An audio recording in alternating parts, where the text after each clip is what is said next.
તમારે શું જમવું છે આજ? એક કામ કરી લે, ગ્રીન ભાજી બને. ઈ શું ગ્રીન ભાજુ કહેવાય?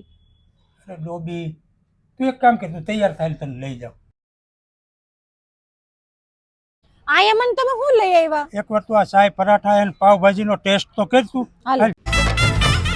હું મગાવું બોલાને? સેવ ટમેટા શાક ને ભાખરી. એ અહીંયા નો મળે, અહીંયા પાવભાજી ને પરોઠા નહીં મળે.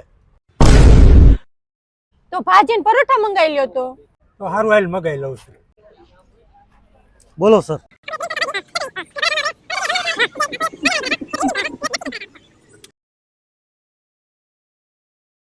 તમે તો પરોઠા મંગાવ્યા હતા ને, આ તો પિઝા આવ્યો પણ ઈ હાવ ઢીલા. અરે વાલી, આને રીમઝીમ પરોઠા કહેવાય, પીઝા નથી. આ તો પિઝ્ઝો જ કહેવાય. અરે વાલી, આને પીઝો નો કહેવાય, આ મેક્સિકન પરોઠો છે. આ કેવા નવીન જાતના પરોઠા છે કા? આ ચાક તું હવે.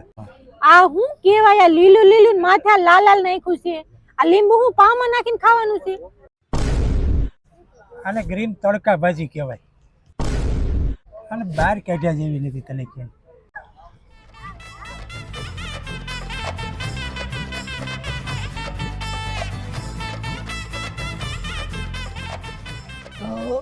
આ બધી ભાજી ખાઈ ગઈ. ના રાખીને તમારે હાટું આ રે. એ ભાજી નથી, ભાજી યાર ખાવાની ચટણી હતી. કેમ લાગ્યું? બહુ મસ્ત હતું જમવાનું. તો બસ આવું બનાવે ઘરે. આપણે ક્યારેક કંઈક ને કંઈક ઘટતું જ હોય. હાલ ઉભી થાવ હવે. જય માતાજી મિત્રો, મારું નામ છે જિગ્નેશ હિંગુ. તો આજે અમે આવ્યા હતા સાય પરાઠા એન્ડ પાવભાજીમાં. તો આનો ટેસ્ટ અમને ખૂબ જ ગમ્યો.